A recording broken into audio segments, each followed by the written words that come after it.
ఎంత గొప్ప భక్తుడైనా రావణుడు రాక్షసుడిగానే మిగిలిపోయాడు సార్. బాబు, నా కొడుకు కడుపులో ఉన్నప్పుడు వాడింక బతకడని డాక్టర్ తేల్చి చెప్పేశారు. ఇంచుమించు 7-8 గంటలు మమ్మల్ని భయపెట్టి గాని ప్రాణాలతో బయటపడలేదు వీడు కదండి. ఆ రోజు మేం భయపడ్డంలో అర్థం లేదనిపించేలా నా కొడుకు ఎప్పుడూ ఏ తప్పు చెయ్యడు బాబు. ఇంకా నీ ముఖం చూసే ఊరుకుంటున్నాను ఒకలా. మర్యాదగా వాడిని ఇక్కడి నుంచి వెళ్ళిపోమని చెప్పు. అదేంటండి, వాళ్ళకి ఇంకేం ప్రాబ్లం రాదు, నన్ను నమ్మండి. దాని ముఖం చూడటమే పాపం. ఆంటీ కోపడకుండా ఒకసారి వినండి. నీకేం తెలీదా అద్యా? ఇంకా ఇక్కడే నుంచున్నారే, వాడిని ఎక్కడో చోటుకెళ్ళి చావమను. అరే, కలిసి బతుకుదాం అనుకుంటే చచ్చిపోమంటారేంటండి? మాట్లాడుతుంటే మధ్యలోకి వస్తున్నావు. అసలు ఎవరు నువ్వు? నీకేం సంబంధం? నీకు నాకు సంబంధం ఉంది కదా. నేను మీ కూతుర్నే కదా. ఏం తెలుసు నా గురించి నీకు మీ ఆయనకి? ప్రవళిక, నిజంగానే ఏం తెలీదా ఆంటీ? ఇష్టం కష్టం చెప్పుకోవాలనిపించి నాన్న మీతో మాట్లాడాలంది అంటే తప్పించుకొని తిరిగేవాడు. ఎక్కడ ఏం అడుగుతానో ఏం చెప్తానో అని. ఇక ఈవిడ మైండ్ సెట్కి తగినట్టుగానే నేను ఉండాలి. ఇంట్లో ఆడపిల్ల కన్నీళ్లు తుడవడానికి చేతులు రానప్పుడు మాటలు కూడా రాకూడదమ్మా. ఎవరో ఆడదైనా తన ఇంట్లో మనిషి అనుకొని కన్నీళ్లు తుడవాలనుకునేవాడికి. చెప్పండి. ఏం చేస్తున్నావు? ఏం లేదండి, నాకు బాగా ఇష్టమైంది మీ దగ్గర ఒకటి ఉండిపోయింది. అది ఎప్పుడు తిరిగిస్తారా అని ఆలోచిస్తున్నా. అవునా? ఏంటది? నిద్ర అండి, నిద్ర. రేపు పొద్దున మా అమ్మ బ్రేక్ఫాస్ట్కి రమ్మంది. ఏ? ప్రవళిక విషయంలో హెల్ప్ చేసావు కదా, అందుకే. అయితే టిఫిన్ పెట్టి 1000 నోట్ 10 ఇచ్చి పంపించేస్తారా? ఏం సార్, సరిపోదా? మీరేమంటే అది తప్పదు కదా, పెద్దోళ్ళు. ఇంకా కనపడవు కానీ నీకు నేనంటే ప్రేమే కదా. అమ్మ పిలుస్తుంది. I'll call you later. Hello hello.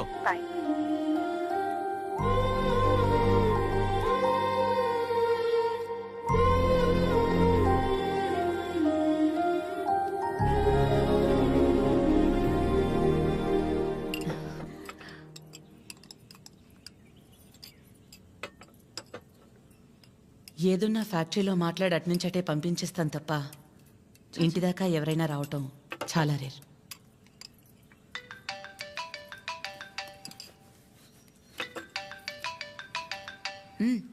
మాట్లాడు, పర్లేదు. పర్లేదండి, అంటే 9 అయింది కదా, తిన్నానా లేదా అని అమ్మ ఫోన్.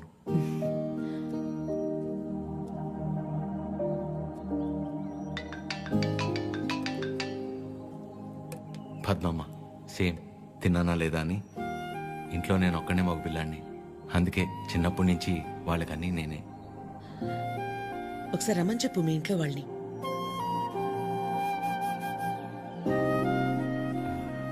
పర్లేదండి. పర్లేదేంటి, రమ్మను. వాళ్ళు ఫ్యాక్టరీ చూసినట్టు ఉంటుంది, నేను ఒకసారి వాళ్ళని కలిసినట్టు కూడా ఉంటుంది. ఏమద్యా? అవునమ్మా, రమ్మని చెప్పండి. సరే అండి. అవన్నీ నేను చూసుకుంటాను లేరా ప్రేమ్. నిన్ను నువ్వు అద్దంలో మాత్రం చూసుకోకరా రే.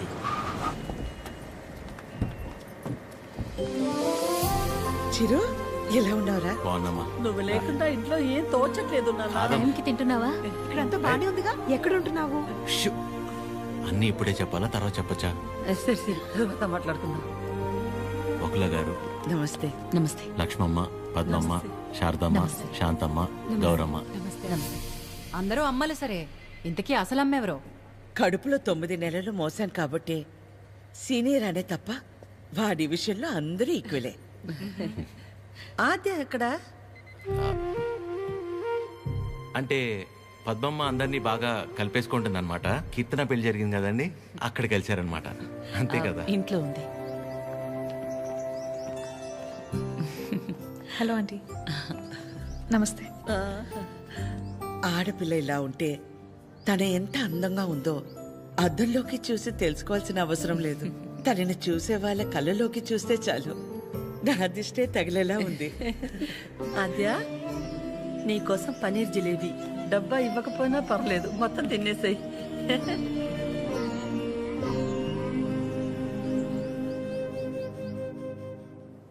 ఏంటి ఆద్య, ఇంకా ఏం ఆలోచిస్తున్నావు? ఆంటీ చిరు వాళ్ళందరితో బాగానే క్లోజ్ అయ్యారు కదా ఆద్య.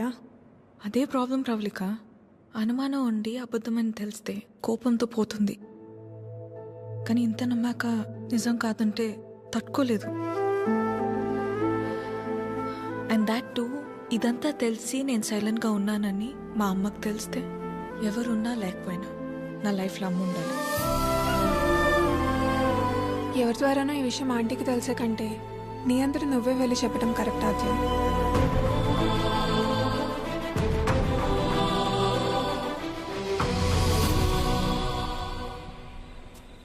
ఆ గొలుసు కొనడానికి మా లక్ష్మి 4 షాపులు తిరిగింది. ఫ్యాక్టరీ వర్కర్స్ లా కాకుండా ఫ్యామిలీ మెంబర్స్ లా చూసుకుంటున్నారు. ఇక్కడ పనిచేసే వాళ్ళ పిల్లల చదువులు, వాళ్ళ మంచిళ్లే కాక ఇప్పుడు వాళ్ళందరికీ ఇళ్ళు, ఉన్నోళ్ళందరికీ ఇలా ఇవ్వాలన్న ఆలోచన ఉండాలని లేదు కదా భయ్యా. చాలా థ్యాంక్స్ మేడం, మాకెంతో చేస్తున్నారు. మా మేడం చాలా గ్రేట్ భయ్యా. ఐటమ్స్ లో ఏం బాగున్నాయి రా? అన్నిటికంటే నువ్వు రా అన్నది బాగుందిరా. కూర్చోండి ఆంటీ. ఏంటి అందరూ చాలా సీరియస్ గా మాట్లాడుకుంటున్నారు?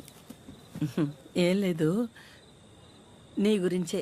ఫ్రిడ్జ్లో పెరుగు ప్యాకెట్ పెట్టడం మర్చిపోతేనే మేమందరం కలిసి ఓ 10 నిమిషాలు మాట్లాడతాము దాని గురించి.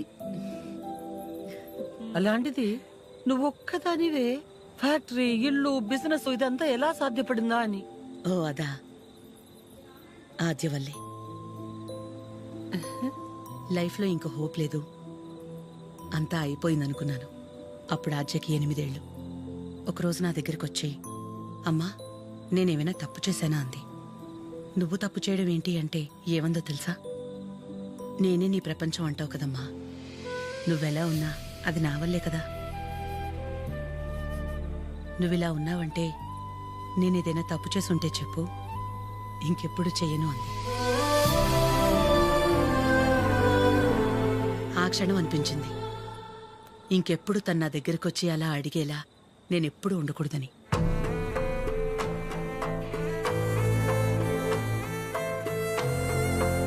అందరిలా నా కూతురు కాదన్న నమ్మకమే నా బలం.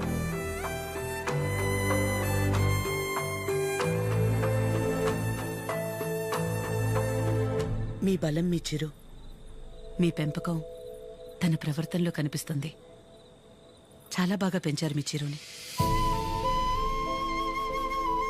చిరు, ఇంతమంది ఆడవాళ్ల మధ్య పెరగడం నీ అదృష్టం.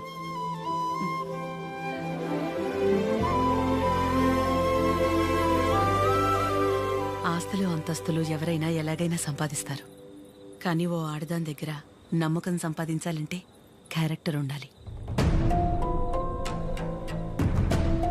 ఎలాంటి పరిస్థితుల్లోనూ ఏ కారణం చేత నీ వల్ల వాళ్ళకి బయలుదేరిపోవడం ఏంటక్క?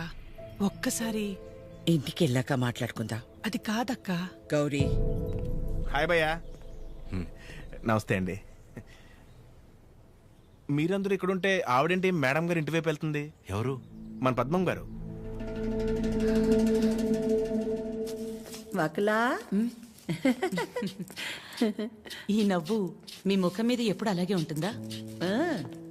మొదట్లో నేను అందరిలాగే ఉండేదాన్ని వకలా. మన కడుపులో ఒకరు పుడితే గాని ఆడదాని జీవితం పరిపూర్ణత చెందదు కదా. పిల్లలు లేరు అనే మాట చెవిలో పడి పడి నెమ్మదిగా నవ్వు అనేదే పోయింది. పోయేదాకా ఇక అంతే అనుకున్నాను. మా చిరంజీవి పుట్టగానే అలాగే తీసుకొచ్చి మొట్టమొదటిగా నా చేతుల్లో పెట్టారు. ఆ క్షణం ఎక్కడి నుంచి వచ్చిందో ఆ నవ్వు అలాగే ఉండిపోయింది. ఈ నవ్వు నాది కాదు, వాడిది.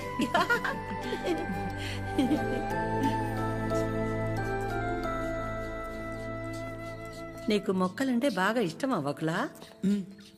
ఈ మొక్కల విషయంలో మాత్రమే ప్రపంచం ఆడా మగానే తేడా చూడదు. మా చిరు కూడా మొక్కలంటే బాగా ఇష్టం. ఇంట్లో ఎటు చూసినా ఉంటాయి, అన్నీ వాడి తెచ్చినవే. మా ఇంటికొచ్చి చూడాలి, ఎప్పుడు సందడే. నవ్వు లేకుండా నిమిషం ఉండదు.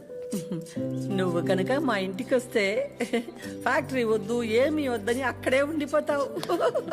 వీలు చూసుకుని ఒకసారి వస్తాం. ఒక్కసారి ఏంటి ఒకలా? నువ్వు అనాలే కాని ఆద్య ఇల్లు నీ ఇల్లు కదా ఏంటి? మా చిరుకి ఆద్య అంటే ప్రాణం. ఆద్యకి కూడా మా చిరు అంటే చాలా ఇష్టం. కానీ నీ గురించి ఆలోచించే మా చిరుకి ఆద్య దూరం అయింది. అందుకే అందరం కలిసి చిరుని ఇక్కడికి పంపాము.